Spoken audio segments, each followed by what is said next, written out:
So let's discuss this chapter number 4, linear equation in two variable. Let's have some introduction regarding this chapter. There is two part of this. That is, one is linear equation and the second part is two variable. In polynomial also we have come through with the category of the polynomial based on terms and based on degree. Chapter number 2 में यानी कि लिए polynomial में हमने पढ़ा कि polynomial two types के होते हैं, ठीक है। उसको टू कैटेगरीज में डिवाइड किया जाता है।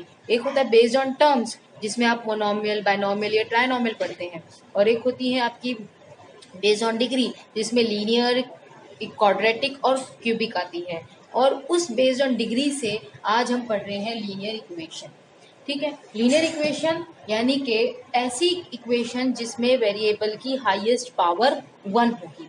सो let me just write a simple equation for you, that is x plus 5 is equal to 0। This is a linear equation, ठीक है। अब हम बात करते हैं कि पावर की, जिसमें यानी कि हाईएस्ट पावर क्या होनी चाहिए, 1। यहाँ पे पावर देखेंगे, x की पावर क्या है, 1 है। अगर मैं कहूँ कि x² + 5 इज इक्वल टू 0, क्या ये लीनियर इक्वेशन है? तो no, this is not linear equation, this is actually a quadratic equation. ये क्या है? क्वाड्रेटिक इक्वेशन, क्योंकि इसकी हाईएस्ट पावर क्या है, 2 है। And in this chapter we are not going to talk about this, we will talk about only linear equation, only linear equation, ऐसी equation जिसमें वेरिएबल की हाईएस्ट पावर होनी चाहिए 1। अब बात करते हैं टू वेरिएबल्स की। टू वेरिएबल्स की बात करते हैं तो यानी कि ऐसी इक्वेशन जिसमें टू वेरिएबल्स होंगे। If you see over here, यहाँ पे only there is only one variable, वहीं पे यहाँ पे टू वेरिएबल्स की जब बात करेंगे तो let's have a look over here. क्या मैं इसे x + y - 9 is equal to 0 लिखूँ? तो आप देखेंगे कि यहाँ पे x और y there are two variables, यहाँ पे x और y दो वेरिएबल हैं, तो इसे हम कहेंगे linear equation in two variable. अब यहाँ पे अगर देखेंगे तो x की कोई वैल्यू, y की कोई वैल्यू है ही नहीं, तो यहाँ पे हम इसे कहेंगे linear equation with one variable, and this is linear equation with two variable, and about this only we gonna study in this chapter. अब एक और चीज इसके बारे में बात करते हैं, about the solution, what will be the solution of the equation. हम जीरोस की बात नहीं कर रहे, याद रखना हम सोल्यूशन की बात कर रहे हैं, क्योंकि हम जब बात करते हैं लीनियर इक्वेशन, तो लीनियर इक्वेशन एक्चुअली एक लाइन को रिप्रेजेंट करती है, किसी भी एक लाइन को रिप्रेजेंट करती है, ठीक है। अब हम जरा एक ग्राफ, यहाँ पे एक छोटा सा ग्राफ बना देते हैं। ये हमने एक छोटा सा ग्राफ बना लिया। अब एक कोई भी एक लाइन है, लेट्स से एक लाइन यहाँ से यहाँ तक पास हो रही है, ओके। ये है x और ये है y। जब हम एक लाइन की बात करते हैं, so line consist of infinite number of points. यहाँ देखो, यहाँ पे कुछ पॉइंट्स होंगे, कुछ यहाँ पे, यहाँ पे, यहाँ पे, यहाँ पे, इस तरह से there will be infinite number of points, infinite number of points. तो अब इस चीज को देखते हुए now will just discuss over here. जब मैं कहती हूँ x + 5 इज इक्वल टू 0, इसका सोल्यूशन क्या होगा? ये +5 को वहां ले जाओ तो आपको क्या मिल जाएगा, -5। मतलब x की एक ही वैल्यू आएगी और वो है -5। इसके अलावा इसका और कोई सोल्यूशन नहीं है, और कोई सोल्यूशन आ ही नहीं सकता। अब यहाँ पे जरा देखते हैं, late me just draw one over here. ये तो इसी का था, सो I'll just write over here x is equals to -5. Now just look for this, okay? I'm writing x and I'm writing y over here. अब यहाँ पे मैंने ले लिया x की value 0। Let's say x is equals to 0, तो क्या होगा, यहाँ पे 0 रखना है आपको वैल्यू, x की वैल्यू 0 रख लिए, y - 9 is equals to 0।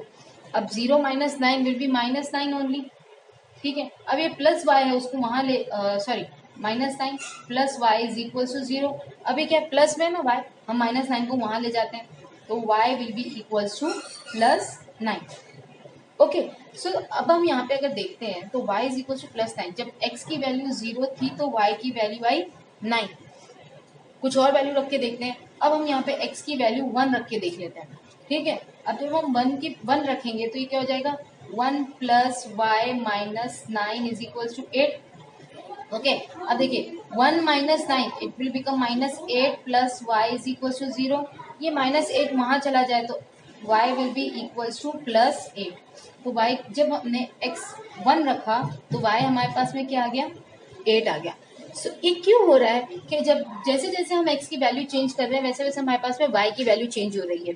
Because as I said just now, a line consist of infinite points, है ना। एक पॉइंट मान लो यहाँ पर है और ये पॉइंट जैसे मान लीजिए कि ये 2 है और लेट्स से कि ये 4 है, और ये वाली की अगर बात करते हैं लेट्स से ये 1 है। तो इस पॉइंट का कोऑर्डिनेशन क्या हो जाएगा, 2,1। ठीक है। इसी तरह से जब हम इस कोऑर्डिनेशन की बात करेंगे, so let's say it will be somehow 1,4। इस तरह से हर एक कोऑर्डिनेशन, हर एक पॉइंट्स के लिए एक अलग कोऑर्डिनेशन होगा, राइट। और यहाँ पे हम एक कोऑर्डिनेशन की बात कर रहे हैं, फिर दो कोऑर्डिनेशन की बात कर रहे हैं, और क्योंकि यहाँ पे इनफाइनाइट नंबर ऑफ पॉइंट्स है तो यहाँ पे infinite number of coordinates we can find. इसीलिए हम कहते हैं कि linear equation is having infinite solution. Linear equation के सॉल्यूशन कैसे होते हैं, इनफाइनाइट होते हैं, अनगिनत सॉल्यूशन होते हैं। और वो क्यों अनगिनत सॉल्यूशन होते हैं, क्यों इनफाइनाइट होते हैं, क्योंकि एक लाइन के ऊपर there will be infinite number of points, hence we are getting infinite number of solution. So on basis of this, we'll first do the exercise 4.1 now. This is the question number 1 of exercise 4.1. What is the question is being, I have written the question in short, that the cost of a notebook is twice the cost of a pen. Write linear equation in two variables to represent this statement. और आपको दिया गया है कि आपको लेना है cost of notebook is x rupees and cost of a pen is y rupees. एक स्टेटमेंट दी गई है, ये आपको सिर्फ एक स्टेटमेंट दी गई है। इस स्टेटमेंट को आपको सिर्फ लीनियर इक्वेशन में रिप्रेजेंट करना है, इसके अलावा कुछ नहीं करना, आपको सिर्फ लीनियर इक्वेशन में रिप्रेजेंट करना है। In fact we have done plenty of exercise in the last year regarding the representing a statement into the linear equation. तो चलो हम बात करते हैं, क्या दे रहा है, the cost of notebook, cost of A notebook क्या दे रखा है हमें, x। इसका मतलब क्या होता है आपका, इक्वल टू, ट्वाइस मतलब मल्टीप्लाई हो रहा है 2 times, the cost of a pen, pen की वैल्यू क्या है, y। दैट्स इट, आपको यही स्टेटमेंट को रिप्रेजेंट करना था। So therefore the statement would be, the statement would be what, x is equals to 2y। That's it, आपको सिर्फ इतना ही करना है, एक स्टेटमेंट है उसे आपको लीनियर इक्वेशन में रिप्रेजेंट करना है। That's it. So now let's see the question number 2 over here.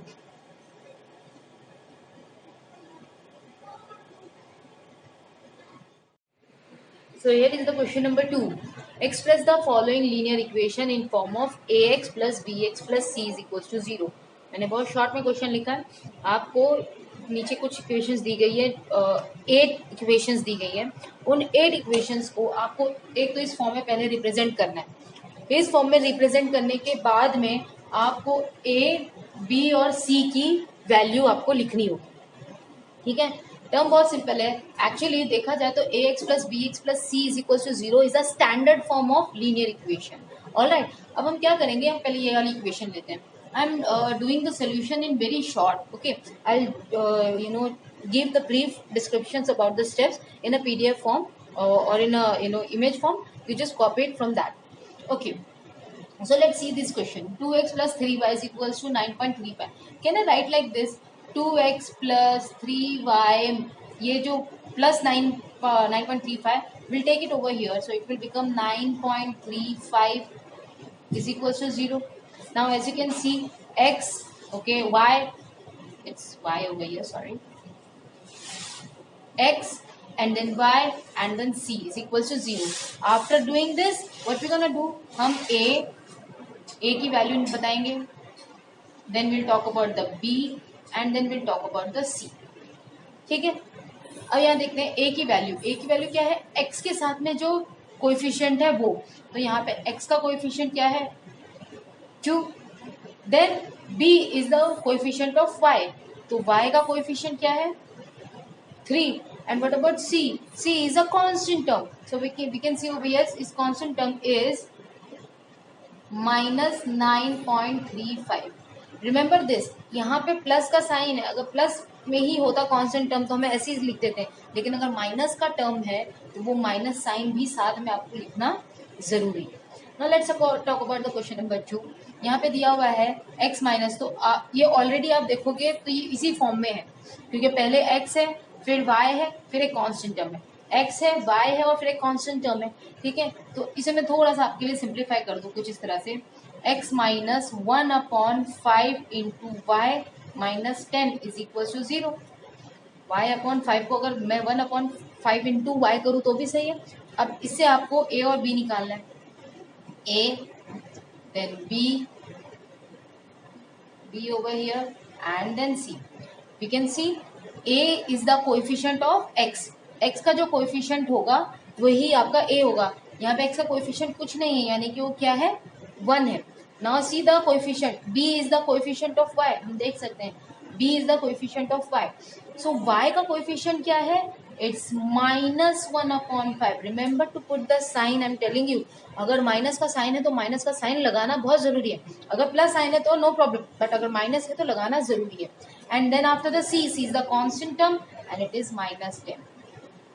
Let's see the question number this one. यहाँ पे क्या है, y minus 2 is equal to 0। अगर आप देखोगे, इसे कंपेयर करते हैं हम, तो यहाँ पे x का टर्म है ही नहीं, x का कोई टर्म है ही नहीं, तो क्या हम इसे 0 इंटू एक्स लिख लें, फिर उसके बाद में plus y minus 2 is equal to 0। देखो, अगर मैंने x का कोएफिशिएंट 0 रखा है तो यानी कि 0 को x से मल्टीप्लाई करूंगी, अल्टीमेटली मुझे क्या 0 ही मिलेगा। तो ये हम x को कुछ इस तरह से लिख सकते हैं। अब इस तरह से हमें a क्या मिल जाएगा, that is the coefficient of x, that is 0, और b क्या मिलेगा, coefficient of y, that is 1, क्योंकि y के साथ में कोई कोएफिशिएंट नहीं, यानी कि कोएफिशिएंट क्या होगा, 1। And the finally c is the -2। In this way only, you please do the rest of the questions. If the constant is not there, देखो जैसे मैंने यहाँ पे कहा, यहाँ पे x नहीं था तो हमने x का कोएफिशिएंट 0 मान लिया। अगर कोई कांस्टेंट टर्म नहीं है तो कांस्टेंट को 0 मान लेंगे, अगर y का टर्म नहीं है तो हम y को 0 मान लेंगे। और दूसरी इंपॉर्टेंट चीज कि हमारा सारा टर्म जो 0 के, जो इक्वल के ना, सारे हमारे लेफ्ट हैंड साइड में होना चाहिए। आप देख सकते हैं यहाँ पे, अगर राइट हैंड साइड में कोई भी टर्म है, x का है, y का है या फिर कांस्टेंट टर्म है, हम उसे पहले लेफ्ट हैंड साइड में शिफ्ट कर देंगे, जैसे कि हमने फर्स्ट वाले क्वेश्चन में किया है। हमें इस फॉर्म में पहले लाना है और उसके बाद में a, b और c की वैल्यू डिस्क्राइब करनी है। Okay, so this is the end of this exercise 4.1।